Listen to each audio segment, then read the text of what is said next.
Meus amigos, depois de abordarmos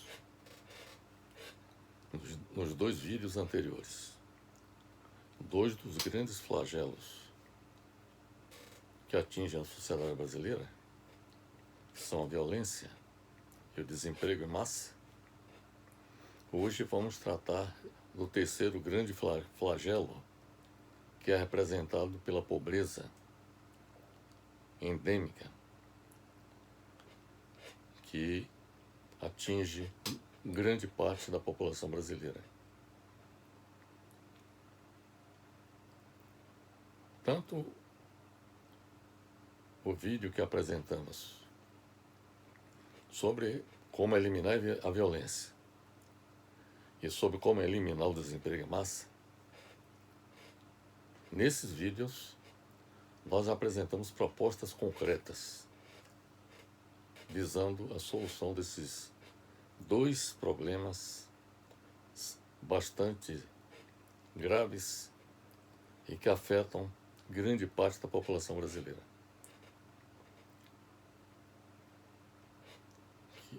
Hoje nós vamos tratar de como eliminar a pobreza no Brasil. O nosso objetivo é apresentar estratégias que permitiriam solucionar um dos maiores flagelos vividos pela população brasileira em sua história, que é o da pobreza extrema.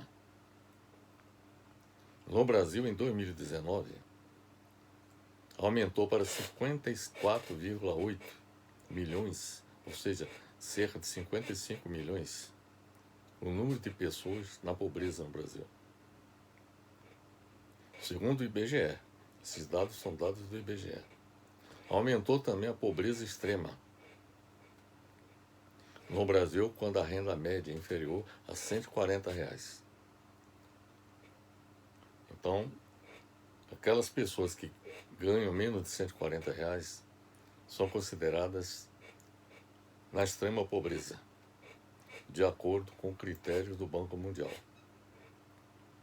Em 2016, 13,5 milhões de pessoas, ou seja, 6,6% da população brasileira, estavam nessa faixa de extrema pobreza. Isto em 2016. Já em 2017, esse índice saltou para 7,4, ou seja, 15,2 milhões vivendo em extrema pobreza. Muito provavelmente, os indicadores de 2022 são muito piores do que esses, porque de lá para cá nós enfrentamos, além da pandemia, que arrasou a economia brasileira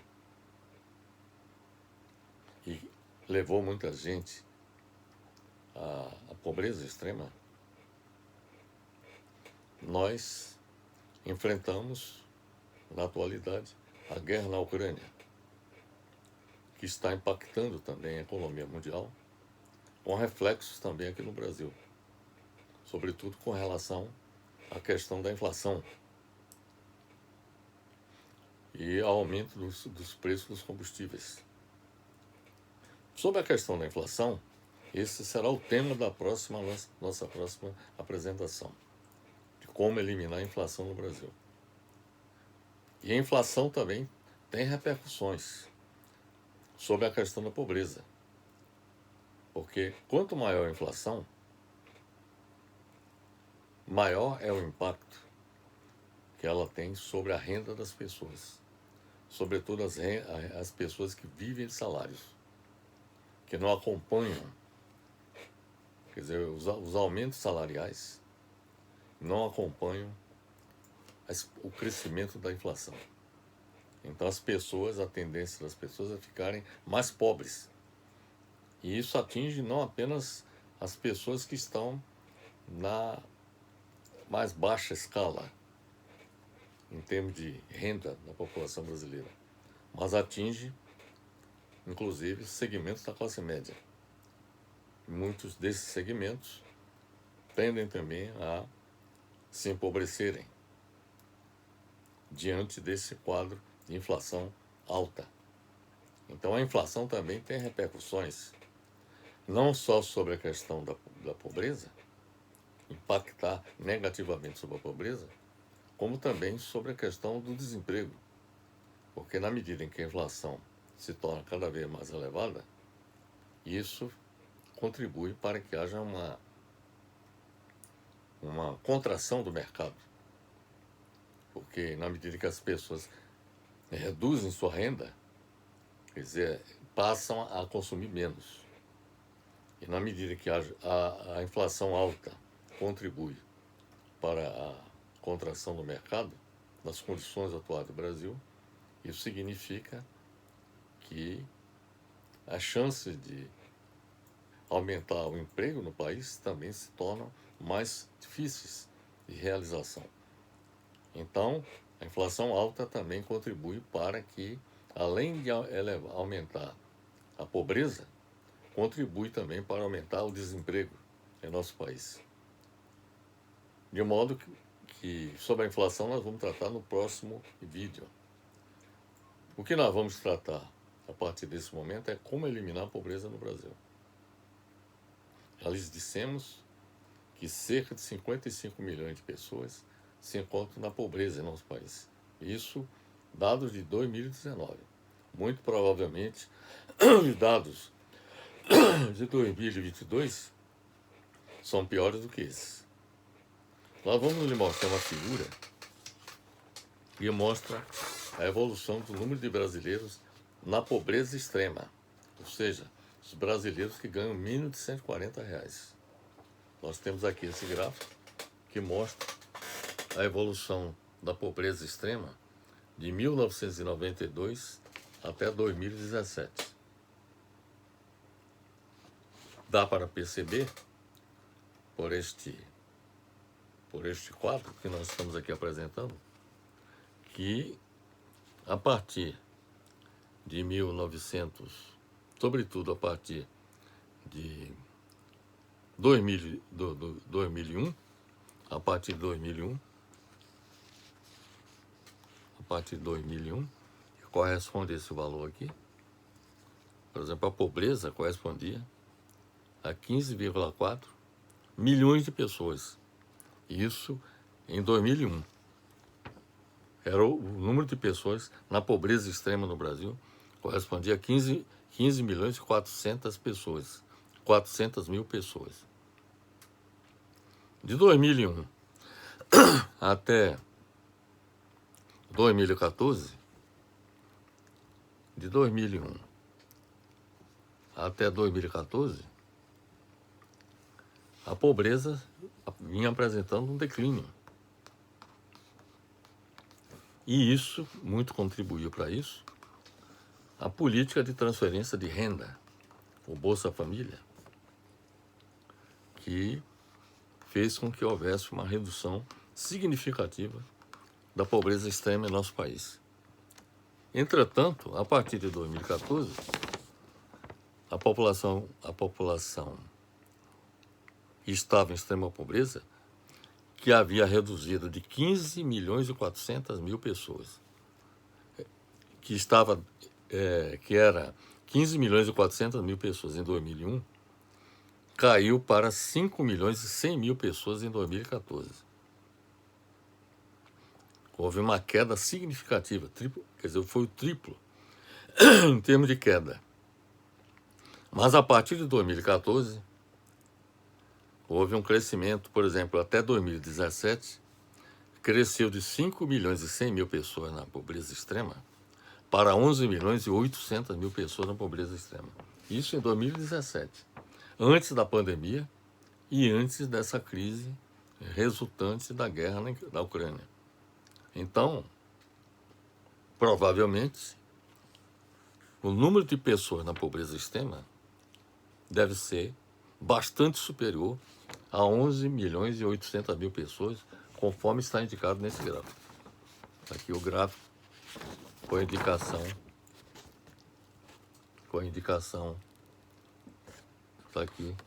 indicação das pessoas em pobreza extrema.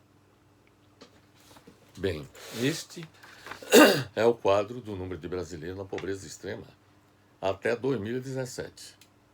Como eu já lhes disse, muito provavelmente a quantidade de pessoas em pobreza extrema deve ter aumentado significativamente de 2017 para cá. Então são 5 anos. E nesses 5 anos ocorreram vários fatos extremamente negativos, como a pandemia, a guerra na Ucrânia que está impactando sobre a economia brasileira e também a ascensão ao poder dos governos Michel Temer e Jair Bolsonaro, que não privilegiaram o atendimento das demandas sociais da população, de modo que esses indicadores que nós estamos apresentando são provavelmente inferiores aos valores verdadeiros referentes a 2022. Veja que nós estamos falando de 2017. Então, 2017 para 2022 são 5 anos. Um outro gráfico que pretendemos apresentar diz respeito à evolução do desemprego no nosso país. A evolução do desemprego, observe que ele foi crescente de 1995 a 2001, foi crescente.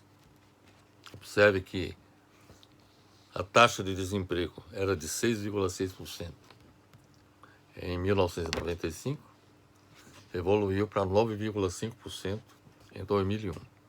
De 2001 até 2014, houve uma redução de 9,5% da população econômica ativa no Brasil.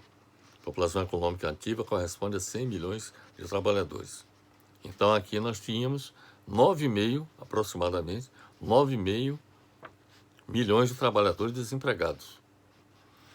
Isso caiu para 6 milhões e 900 mil trabalhadores desempregados em 2014. Está aqui. Em 2014. Está aqui indicado no gráfico. Aqui indicado nesse gráfico.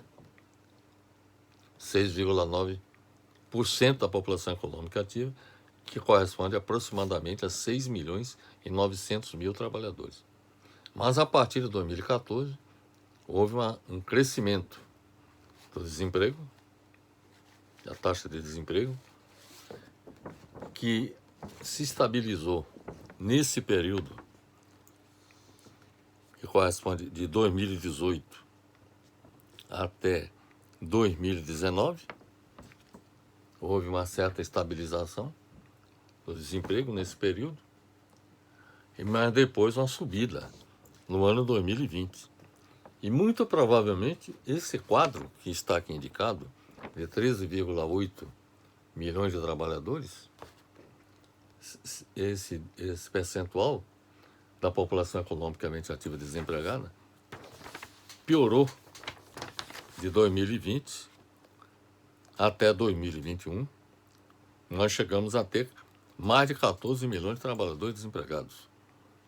Agora, hoje, por exemplo, nós temos 12 milhões de trabalhadores desempregados e mais cerca de 5 milhões de trabalhadores desalentados, ou seja, que deixaram de procurar emprego porque não acham emprego. Então, meus amigos, o que eu quero mostrar para vocês é, digamos assim, a correlação que existe entre desemprego e pobreza extrema. Dá para observar que no caso do desemprego, houve um aumento da taxa de desemprego até 2001 e depois uma queda sucessiva até 2001 e depois uma subida da taxa de desemprego de 2014 em diante. Observe que, por exemplo, no caso da pobreza, de 1995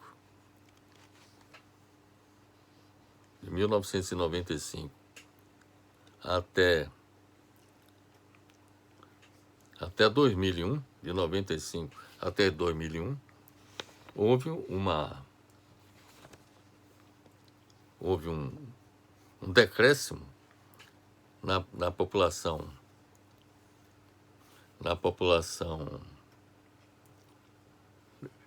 de brasileiros na pobreza extrema. Eu diria um acréscimo, por exemplo, de 95 eram 13 milhões e 200 mil pessoas na pobreza extrema, aumentou até 2001 para 15 milhões e 400 mil. A partir de 2001 até 2014, houve uma queda. Essa queda de 2001 até 2014, na pobreza extrema, segue o mesmo roteiro da queda. Essa queda que estamos apresentando aqui, de 2001, que é isso aqui, até 2014, essa queda na pobreza extrema existente no país segue o mesmo roteiro da queda da taxa de desemprego de 2001, que está aqui, até 2014. Quer dizer, essas duas curvas, elas apresentam comportamento similar, tanto a taxa de desemprego quanto a da pobreza extrema. Então, é isso que eu quero ressaltar nessa análise que nós estamos aqui fazendo. E, feito isto, o que eu quero dizer é o seguinte: comparando essas figuras que nós apresentamos, constata-se que no período 2001-2014, conforme nós lhes mostramos, o número de brasileiros em pobreza extrema apresenta queda na mesma forma que a evolução da taxa de desemprego. Quer dizer, houve queda tanto na pobreza extrema quanto na taxa de desemprego. A partir de 2014, cresce o número de brasileiros em pobreza extrema da mesma forma que cresce a taxa de desemprego. Então, na medida em que esses eventos apresentam a mesma tendência, olhando para as duas curvas de evolução, tanto do desemprego quanto do número de brasileiros em pobreza extrema, nós podemos afirmar que há uma correlação perfeita entre o número de brasileiros em pobreza extrema e a taxa de desemprego. Isso significa dizer que quando há maior número de desempregados, esse é o ponto que eu queria destacar. Quando há maior número de desempregados no Brasil, maior é a ocorrência da pobreza extrema. Isto significa dizer também que a primeira ação, este é um ponto que eu queria destacar, a primeira ação para combater a pobreza consiste na eliminação do desemprego no Brasil. Isto nós apresentamos no vídeo anterior e em textos que publicamos em vários sites. Em nosso vídeo, em que tratamos de como eliminar o desemprego no Brasil, nós sugerimos que para eliminar o desemprego é preciso reativar a economia brasileira com o abandono do desastroso modelo econômico neoliberal e sua substituição pelo modelo nacional desenvolvimentista. Por que é que eu estou sugerindo isso? Porque com o modelo econômico neoliberal, quem dita o comportamento da economia brasileira, quem dita os rumos da economia brasileira, são as forças do mercado. Ou seja, são as grandes empresas que atuam no mercado, as grandes indústrias, o agronegócio, quer dizer, as forças econômicas mais poderosas que atuam dentro do mercado brasileiro. Diferentemente do modelo nacional desenvolvimentista, em que o governo ele se torna agente ativo do processo de desenvolvimento. Nós apresentamos no vídeo anterior e demonstramos a diferença entre o modelo neoliberal que foi adotada a partir de 1990, que produziu esse desastre econômico que nós estamos enfrentando hoje no país. Esse desastre que nós estamos enfrentando resulta da adoção do modelo neoliberal a partir de 1990.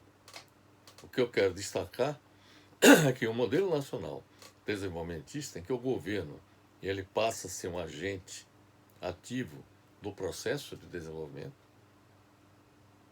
ele apresentou ao longo da história, por exemplo, de 1930 até 1980, o melhor desempenho que a economia brasileira apresentou em toda a história, não só na história republicana, mas em toda a história do país, desde a colônia, passando pelo Império e pela República. Então, este modelo nacional econômico, nacional desenvolvimentista, com esse modelo, o governo ele se torna um agente ativo do processo.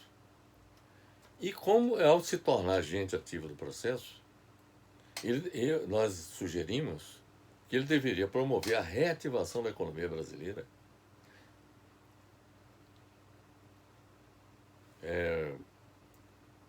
fazendo com que, por exemplo, cerca de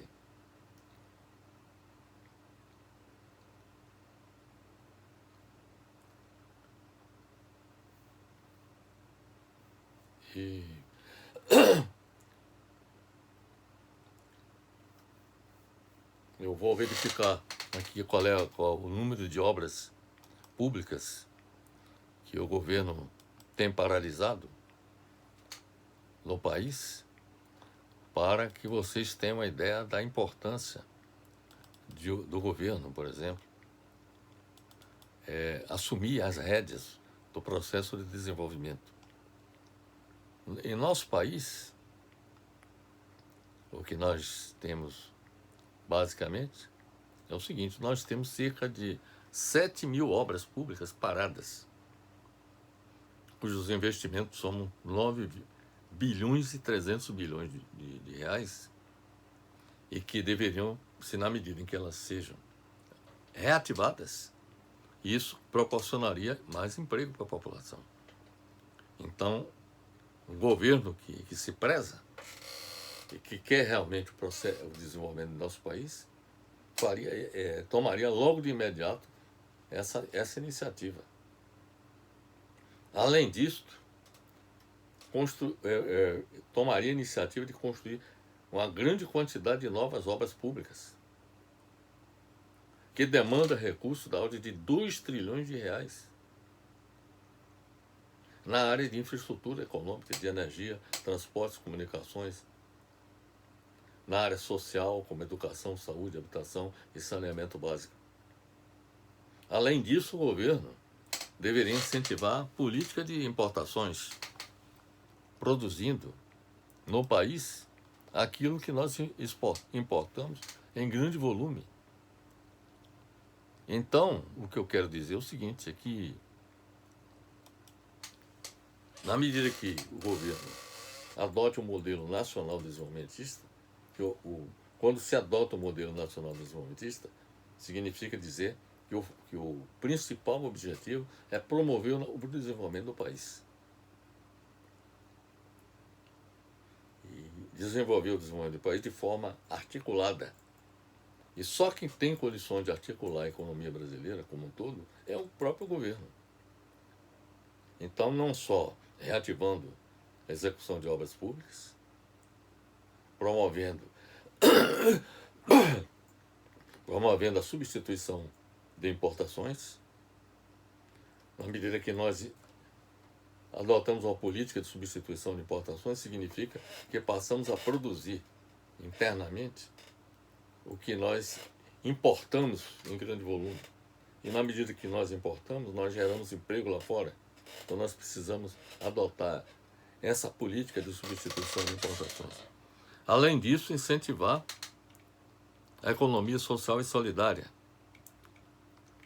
com desenvolvimento de atividades cujo principal objetivo é a geração de emprego e não a maximização do lucro, como acontece em muitos empreendimentos dentro do sistema capitalista em que vivemos. Então precisamos desenvolver a economia social e solidária. Para isso o governo tem que atuar como um agente ativo nesse processo. E também contribuir na promoção da economia criativa, no desenvolvimento de empreendimentos que envolvem a criatividade, atuação em áreas que envolvem informações, de modo que, na era da informação, é importante que o governo crie condições para que novos empreendedores surjam no desenvolvimento da economia criativa, para gerar empregos. E, além disso, é importante que o governo contribua para aumentar os investimentos em educação, para reestruturar o sistema de ensino no Brasil, que está fragilizado, extremamente fragilizado, pela falta de investimentos do governo, a fim de que esse sistema de educação prepare profissionais, a mão de obra em nosso país e atualize continuamente as pessoas para o mercado de trabalho atual e futuro. É preciso entender que quanto mais qualificação, mais preparadas as pessoas ficam, mais condições elas têm de obter emprego e outra coisa de se manter no emprego também. Além de buscar eliminar o desemprego, conforme nós falamos, é preciso que sejam adotadas adicionalmente estratégias urgentes de caráter social para eliminar a pobreza no Brasil, que foi agravada ainda mais durante o governo Bolsonaro. É urgente a adoção de medidas voltadas para assistência social aos desempregados. É preciso que haja um programa de assistência aos desempregados. É preciso que haja o provimento da assistência social garantida às populações em situação de rua. Não é possível que em nossas cidades haja uma proliferação extrema de pessoas vivendo debaixo de pontes ou nas praças de nossas cidades. Muitas delas, inclusive, consumindo drogas, como é o caso, por exemplo, das Cracolândias de São Paulo. Então é necessário que haja assistência social garantida a essas populações em situação de rua e a superação da fome endêmica sofrida pela população brasileira, além da criação de condições para que a população pobre do Brasil tenha acesso à casa própria, com a infraestrutura necessária, sobretudo o saneamento básico. Sobretudo nas milhares de favelas existentes no nosso país que não dispõem do mínimo de infraestrutura necessária para que as pessoas vivam de forma saudável nesses locais. É urgente a adoção de medidas para ajudar a todos os deserdados sociais que foram abandonados pelo governo brasileiro, sobretudo nos últimos anos. Eu digo, é urgente a adoção dessas medidas. Deserdados sociais são os desempregados, que totalizam hoje 12 milhões de brasileiros.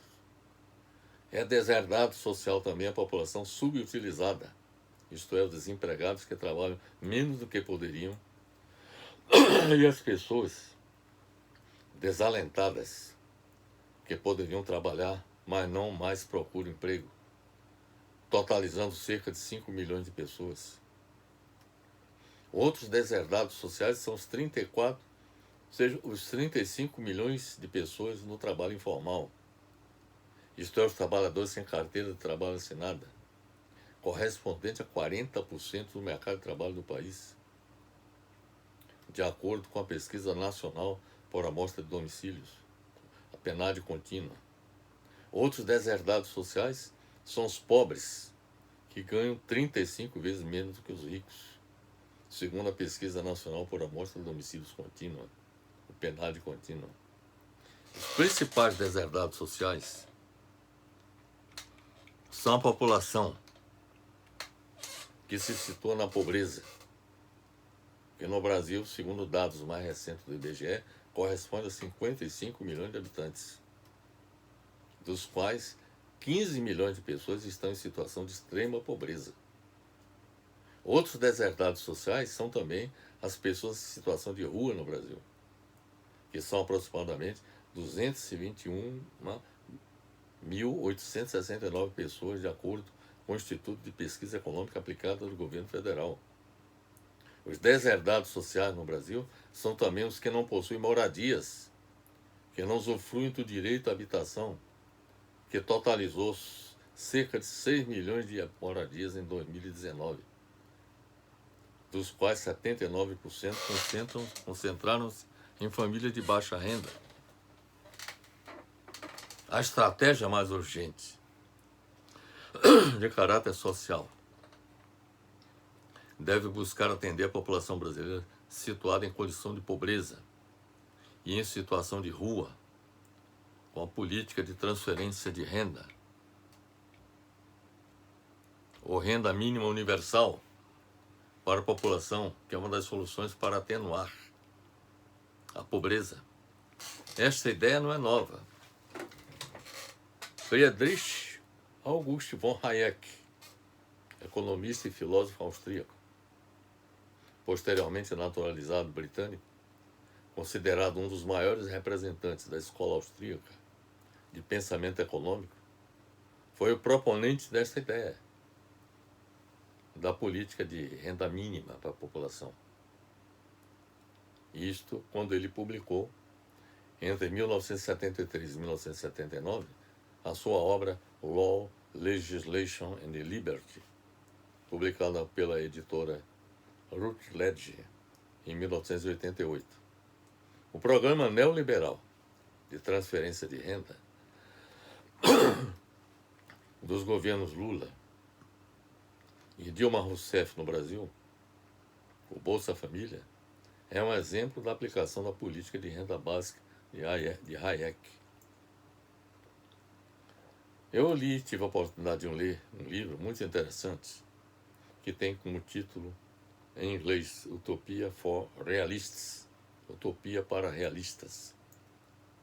Esse livro é de autoria de Rutger Bregman e foi publicado pela editora Bloomsbury Paperbacks em 2017, de Londres e Nova York. Neste livro, Utopia for Realists,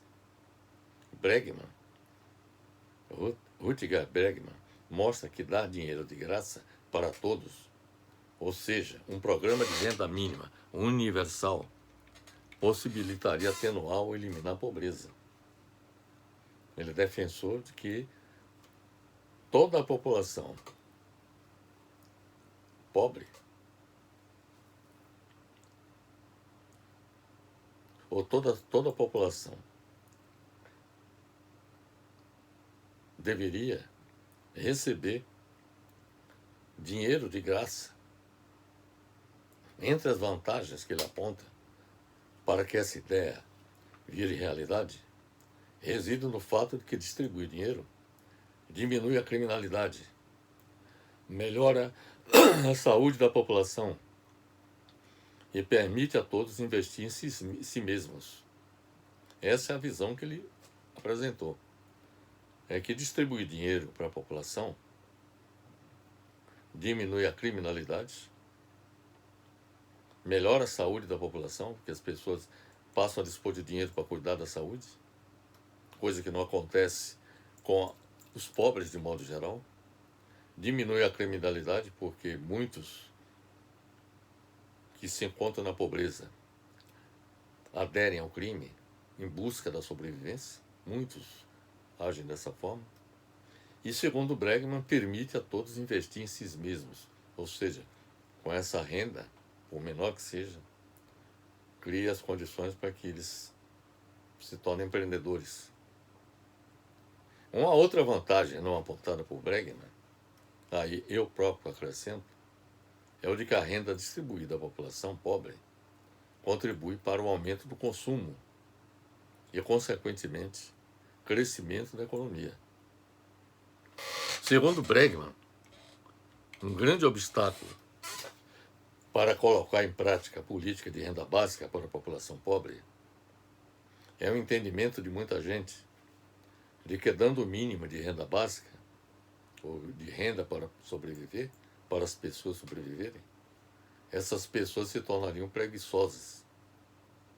A crença de Bregman é de que a renda mínima será como venture capital, é um investimento para startups, ou seja, para você dar partida para negócios, novos negócios, negócios inovadores.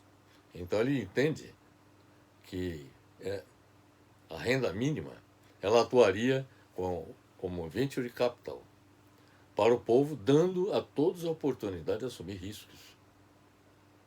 Isso vai gerar uma onda de empreendedorismo, segundo ele. Bregman é defensor da utopia do dinheiro para todos e não apenas para os pobres. Ele admite que deveria haver distribuição de dinheiro para todos e não apenas para os pobres.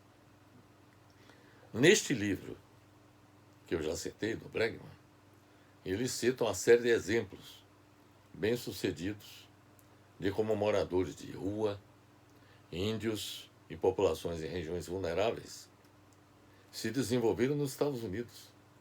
Ele tem estudos de caso em que índios, populações e moradores de rua se desenvolveram nos Estados Unidos ao passar a receber dinheiro, sem que fosse pedido nada em troca. Para eles será melhor assim, com menos burocracia e o não estabelecimento de exigências. O programa de renda básica, segundo Bregman, deveria ser universal, ao ser expandido para que se tornasse um direito de todos os cidadãos. A visão deles é que todas as pessoas deveriam receber uma renda adicional ao que recebem dentro desse programa de renda básica, e não apenas destinar à população pobre. Apesar de que, aliás, essa é a minha opinião, de que eu até admito, defendo até também essa posição, mas eu admito que, prioritariamente, as populações na pobreza é que devam receber, devam participar desse programa de renda básica. O tema da renda básica, ou renda mínima universal, vem ganhando força no Vale do Silício, nos Estados Unidos, que é o principal polo tecnológico norte-americano, conforme avançam os sistemas de produção baseados em inteligência artificial e automação, que aumentam o temor de que eles irão eliminar uma série de postos de trabalho. Neste livro, Utopia for Realists, Bregman afirma que todas as grandes conquistas da civilização, como o fim da escravidão, o voto universal, os direitos das mulheres, que houve resistências muito grandes para sua introdução, eram utopias que, segundo ele, em algum momento se tornaram realidade. E, na opinião deles, o programa de renda básica universal deveria se tornar realidade. Adoção a política de renda básica, ou renda mínima universal, para a população pobre, é uma das soluções mais eficazes para atenuar a pobreza, haja vista que ela permitiria fazer com que os pobres passassem a dispor de dinheiro para fazer frente às suas necessidades básicas, em termos de alimentação, saúde, moradia, etc. É importante observar, aqui a minha opinião, quando eu afirmo que a adoção dessa política de renda básica, ou renda mínima universal, para a população pobre, é uma das soluções mais eficazes para atenuar a pobreza, já vista que ela permitiria fazer com que os pobres passassem a dispor de dinheiro para fazer frente às suas necessidades básicas, em termos de alimentação, saúde, moradia, etc. É importante observar que pobreza é a condição de quem é pobre, ou seja, daquele que não tem as condições básicas para garantir a sua sobrevivência, com qualidade de vida e dignidade. Ao dispor de uma renda básica, a população pobre terá condições de suprir suas necessidades básicas. É preciso observar que o indivíduo adquire a condição de pobreza quando não supre suas necessidades básicas, pelo fato de sua renda não ser suficiente. É o que está acontecendo com muitos brasileiros no momento. Muitos deles estão se endividando. Mais de 70% da população brasileira está extremamente endividada, simplesmente porque a renda não é suficiente para atender suas necessidades. Então, é preciso observar que o indivíduo adquire a condição de pobreza quando não supre suas necessidades básicas, pelo fato de sua renda não ser suficiente e não possuir renda. Um é a renda não ser suficiente. Outro é não possuir renda, pelo fato de estar desempregado. Ou não possuir renda, por não estar capacitado para exercer qualquer atividade produtiva. E aí aqui entra a questão da educação. Por isso que eu coloquei na questão do enfrentamento do desemprego um investimento maciço do governo em educação, a fim de poder melhor qualificar as pessoas, a fim delas obterem um emprego e também garantir manter o emprego. Em síntese, a pobreza resulta do fato do indivíduo não ter dinheiro suficiente para fazer frente às suas necessidades básicas. Essa que é a realidade. A política de renda básica para a população pobre traria inúmeras vantagens, conforme nós já afirmamos, tais como a redução da criminalidade, melhoria das condições de moradia da população pobre e aumento do consumo de bens e serviços pela população pobre.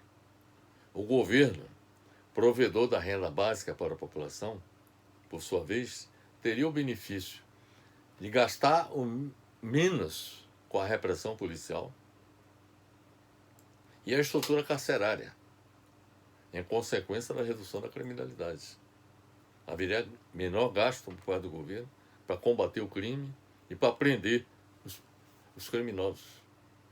E outra coisa também, e dos moradores de rua, e também menor gasto.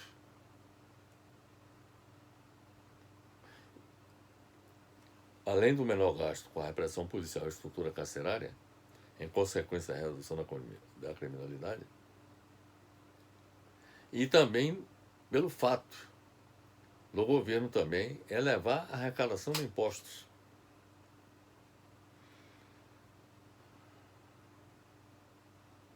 Resultante do aumento do consumo da população pobre.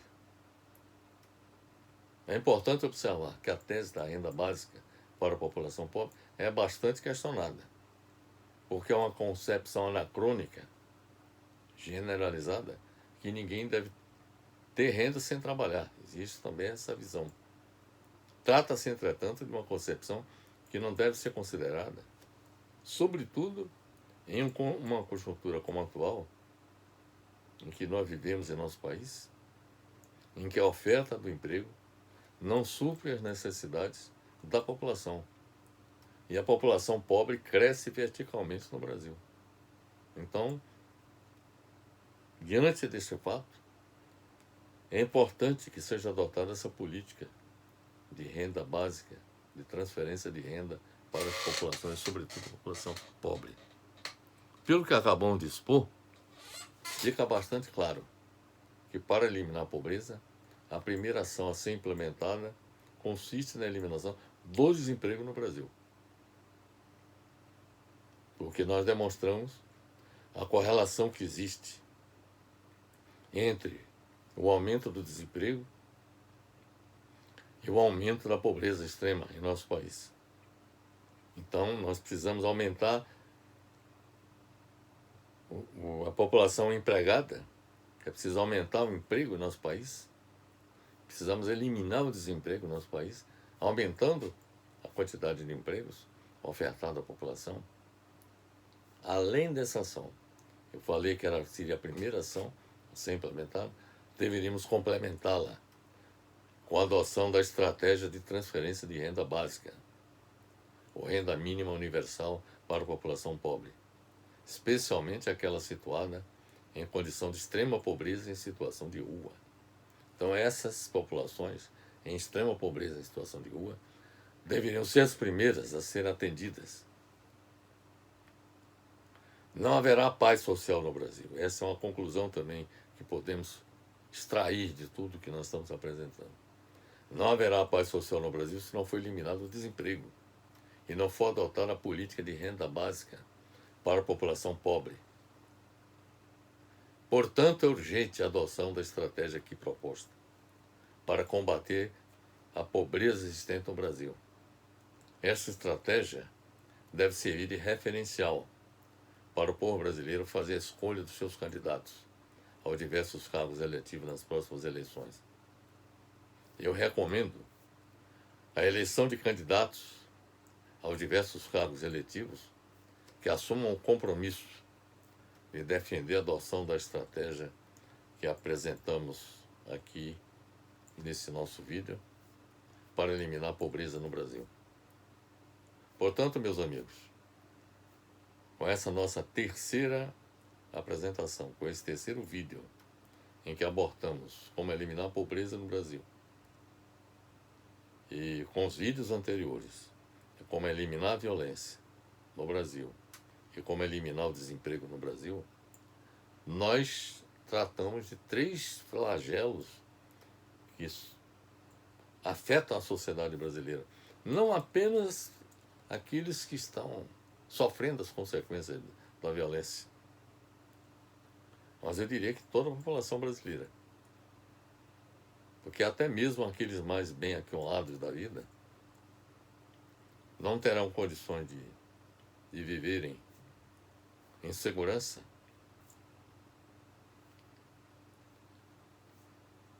se o ambiente social de nosso país é dominado pela violência, pelo desemprego em massa e pela pobreza extrema.